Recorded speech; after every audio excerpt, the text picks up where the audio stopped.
Hello, this is Todd from TT Bike Fit. Today we're going to do part 2 of our bike fit analysis from Kona 2013. We're going to start off with Frederik Van Lierde here. Obviously the winner, had a great race, and Frederik's got kind of an unusual bike position compared to most of the other riders. He sort of looks propped up in a way compared to many of the other riders, and we'll look at some of the key features here of his position, starting off with getting an idea of what his effective seat angle is. And if you saw my last video, you know that I pointed out that these guys are tending to sit really steep on these bikes this year, and if you look at Frederik, his bike's tipped down about 2 degrees relative to the camera. And so the way I look at it is I'm looking at sit bone, approximate sit bone position here. So I'm getting 85-ish, and we subtract that 2, so it puts him up at 83. So, again, very steep position. You can see how much saddle is sticking out behind him here. He's right up on the nose of the saddle. Seat clamp, you'll notice, interestingly enough, is set far back on the post, almost all the way back. So again, we take that 2 out, and you're looking at about a 76-degree seat clamp position. But yet, then he's got the saddle pushed most of the way forward, and then he's sitting all the way on the nose of the saddle. So, it brings up the question in this instance of whether or not, he should be using the seat clamp further forward and the saddle further forward, maintaining the same position but having more saddle to sit on. The potential drawback there is that perhaps for climbing sitting up, he likes to sit back on the saddle. So, this is the best compromise saddle position for him. You will notice that he's using asymmetric chain rings here, which are, they call them cam-shaped chain rings. They're basically ovalized, similar to rotor rings, but these are more extremely asymmetrical. And so, the point of these rings is to act like a bigger ring through the power phase. You can see that as the crank arm starts coming down to about 2 o'clock here, that the ring is effectively getting larger. And right when he's horizontal is when the ring's at its biggest point, essentially. And that, over the top of the pedal stroke, it acts like a much smaller ring. So that all makes sense. We ourselves have used the rotor rings quite a bit and like them a lot. As I said, these are more extremely ovalized than the standard rotor rings, although rotor does have a more ovalized ring out now. The one big difference with these is that you can only set them in one position, and the rotor allows you to select or fine-tune where the big part of the ring kicks in. And for us, we found that to be important. Having not tried the asymmetrics, I don't know if because of the way they're shaped that's not as important. But if you're sitting a lot more forward, if you're sitting super steep like Frederik is here, then typically the power phase is going to kick in later, say down through here. And so therefore, with a rotor ring, we would have it set back so that the biggest part of the ring would be hitting somewhere around here, versus on a road bike where you'd have it sitting, hitting higher up. So the point, as we mentioned in the last video, of getting so steep is working on this thigh angle here. And it's going to be difficult for us in this video to measure that effectively, because here he's coming at us at an angle, and so we're not going to get a very good angle on this. But moving forward is going to, all things being equal, maintaining the same saddle height is going to have the knee come up not as far as it would if he was sitting further back. So that's going to effectively open up this hip angle. The other way to do that is shorter cranks. And some of these guys probably wouldn't have to ride as steep as they are if they were using shorter cranks. So that's an interesting thought right there. Of course, I have no idea what length cranks we're talking about here, but I haven't heard of any of these guys using particularly short cranks, other than I know Crowe went into the 167.5 or something like that. But in regards to the rest of Frederik's position, what I say about him looking sort of propped up, let's again get an angle on the bike here. So in this instance, let's say it's about 3 degrees tilted down. If we look at the angle, the front of his torso, so that gives us about a 7-degree torso angle here, adding that 3 back in. And that's not bad at all, but it's a little more upright than we see some of the other guys, but it's still a reasonably aggressive position. But he has his reach set very short. Here his hands are dropped down a good bit because he's holding a water bottle, but his reach is pretty darn short. So, and not shorter than you'd ever want to be set up, but probably at about as short as you'd ever want to be set up, from the standpoint that he's pretty vertical here in the upper arm, and since he's not completely horizontal with his torso, it starts to make this torso to upper arm angle a little bit tighter than we see in a lot of cases. And you also notice the position of his cups here, in that, if anything, he's past the back edge of his cups. So, he's not set up with any extra amount of room to stretch out on the bike. He's already pushing his elbows past the back edge of the cups. Can't quite see where the tips of the bars are, but it looks like, if anything, his hands are hanging out past the tips. So the reach on the bike is set up pretty darn short if he's going to be sitting in this forward position, which, by the way, he does pretty much the whole ride, because I have a shot of him 2 miles into the race, and he's sitting in the same position. So, this makes the overall reach of the bike fairly short. Now, would he look different if the front end was positioned further out? Well, he would if he moved his elbows out with it. Although I've seen him over the last few years, and his position looks very similar. It hasn't always been on the same bike, obviously. So it seems like this is the position he feels dialed in best, and position he prefers. Now, it's going to be interesting to compare and contrast this position to Seb Kienle's position, who we kind of use our example as a really nice looking, extremely aero position, and obviously one that works quite well for him. So let's take a look at the overlay. And what we've done is basically line up the contact points on the saddles of the two riders and try to get the scale more or less the same. Now, the bikes are going to be moving a little bit, and it's not perfect, but it gives you a pretty good idea of what the differences are in their positions. And what we really want to look at is the angle of the torso, and then the position of the front end relative to the shoulders. So you can see that Kienle certainly is lower and flatter in the torso, and that his elbows are further out in front of his shoulders, and that brings his head down and just makes him certainly look a lot more aero. And I would expect that he is a good bit more aero. Without being in the wind tunnel, we don't definitely know that for certain, but certainly the eyeball wind tunnel would indicate that. But you can see the big difference in the reach relative to the shoulders, the position of the elbows.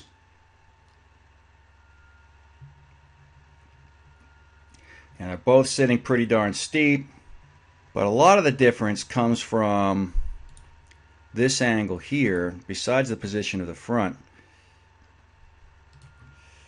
So essentially, the pelvic tilt angle. So Van Lierde is relatively upright as far as the position of his pelvis, forward rotation of his pelvis, and then you can see Kienle is rotated a lot further down.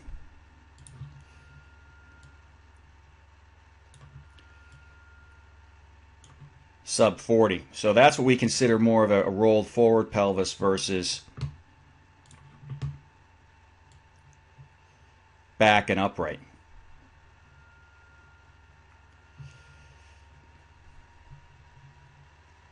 So if you start off with this more upright spinal takeoff angle, that requires, in order to get low in front, you either need a lot of spinal flexion to occur somewhere, or you need to protract the shoulders forward or what have you, or you are limited in the amount that you can actually lower the front of the bike. So now let's look at some positions that I would consider to be a little more questionable. And I'm going to say that just because I'm picking these positions out as being a little more questionable doesn't necessarily mean that it isn't the best position for that rider, or the best position that rider is able to get into for various reasons. I'm comparing them relative to the other riders and relative to what we've determined to be the optimal ranges for most people. If we look at Tyler Butterfield here, who had a pretty good race, I think he was 7th guy in on the bike. You could immediately see a couple of things. We could see asymmetric chain rings as well, unless those are perhaps the rotors, but I think they're asymmetrics. But it should kind of jump out at you that he looks really low on the saddle here, and he looks very upright from his torso position. If we look at him at the bottom of the pedal stroke, say right around here, we can take a knee angle, and there's various ways of doing this, and we're not looking at him exactly from the side here, so the angle's gonna be a little bit off. But I would put this somewhere around that 139, 140, and so that's definitely really on the low end of the spectrum. And if we look at his foot angle, 23 looks okay. He's tipped down, so that's acceptable. But at with a very bent knee. So really looks like he's got a low saddle, but you can also look at the fact that he's sitting up very far in the front of the saddle. Yet once again we see the saddle clamp set back here on the seat post. So saddle clamp all the way back, then saddle all the way forward in the clamp, it looks like, and then him sitting way up on the nose. So once again, I question why it was chosen to set things up that way. But we'll try to get, for comparison purposes, also an approximate, effective seat angle on him. And I don't have the exact center of the cranks here, but it certainly looks like he's sitting up at 84 or something like that, being way up there on the nose of the saddle. So very steep, but of course that's going to effectively lower his saddle height. So when you move that far up, you're dropping centimeter plus in saddle height versus sitting all the way back here. So that could be why the saddle looks so low. He pulls himself that far forward on a saddle that was adjusted for when set for him to be sitting on back here. That's going to make the saddle effectively low. And the other thing we can see is just from a torso angle standpoint, from an aero standpoint, he looks a lot less aero, a lot more upright than some of the other fast riders. Tip down 3 degrees here, you got to remember. So that's helping him looking a little better than he is. But if we look at the angle of the front of his torso, that puts him into this maybe 17, 18, 19 degree range, which is very upright, especially for an elite position.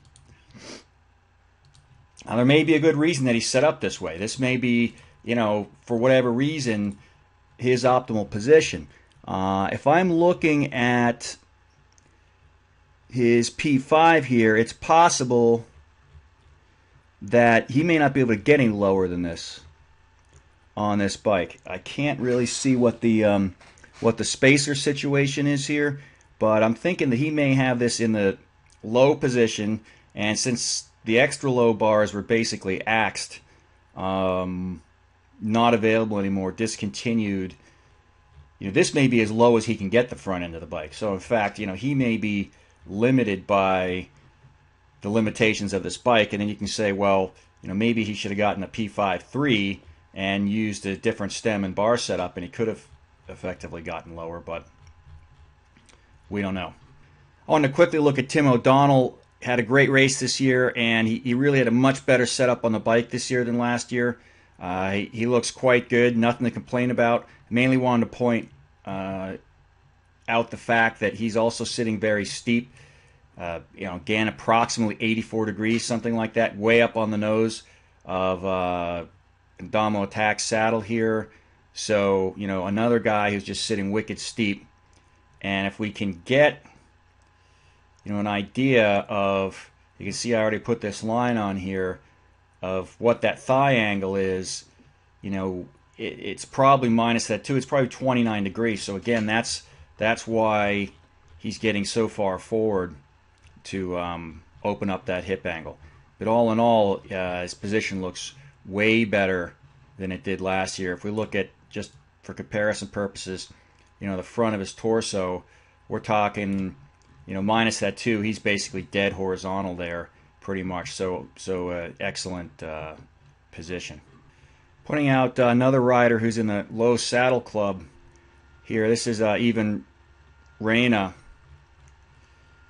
And, really fast runner. I believe had the fastest run on the day. But, he looks awful on the bike here. And, the main reason being this saddle height. He is way forward on the saddle. So, like I said with Tyler, that's going to effectively lower his saddle height. And, this is an extremely low knee angle. Somewhere in the 130 degree range, something like that. So that's extremely low. And we can see he's sitting way up on the nose of the saddle like just about any of the rest of these guys are.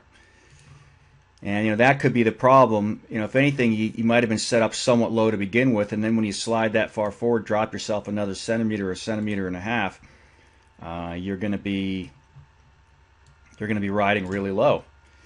So if we try to, again, look at that seat angle, he's got himself just pulled way the heck up there, 87 degrees, something like that, just super far forward. I looked at him early on in the ride, 2 miles in, and he looked he wasn't quite as far forward, he wasn't quite as bunched up. So, it gives him the appearance here of being pretty bunched up, torso-wise, right on top of his elbows, looking like, the front end could stand to be a little further away from him. The point is that I think these positions need to be set up in reference to where the rider is actually going to end up riding for most of the ride. And you get to look at a position like this, and you get the feeling that that's not how the bike was set up.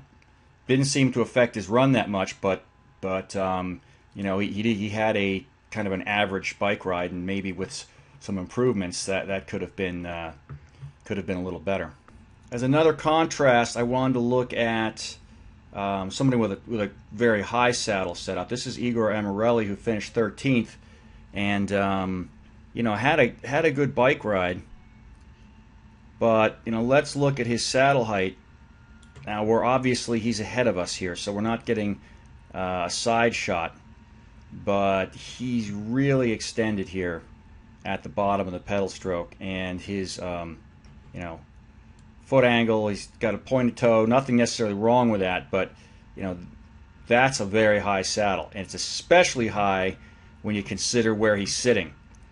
Just as I said before, he's way the heck up here on the saddle, so that's effectively lowering him, versus sitting in the quote-unquote normal saddle position.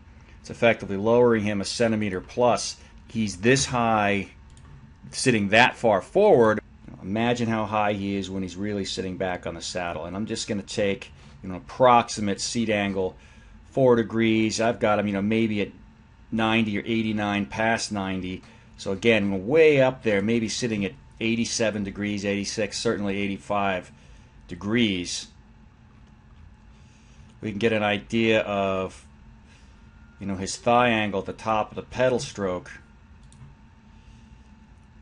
here. So he's got about 24 degrees, probably net of that 4, maybe 23. So it's not super open So it's not surprising that he's actually sitting that far forward if he needs to get that far forward, especially with that high of a saddle, to get, you know, only what's a 23-degree thigh angle here. You know, this is a guy who maybe screams out for running some shorter cranks. If you look at those things, they actually look pretty long. I don't know if we can really see that, but it looks like an awfully long crank to me. Could just be an optical illusion, and you know, there's no way to accurately measure it. Really, I wouldn't trust the measurement on something that fine, but certainly, you know, someone who could possibly benefit from a lower saddle and a shorter crank. Just as a backup confirmation that he really is set up that high, and it's not just because we're looking at him from behind. Here he is at mile 2 of the ride, and yeah, you can. It's the other leg, but you can just see how straight that leg is and how downward the foot angle is. And we can see it as he goes by too on this side. That, you know, that's a high saddle, folks, especially when we're considering again how far up on the nose he is. So I think that's it for the men this year, and next video is going to be looking at the women, and there are definitely some interesting setups there, so stay tuned.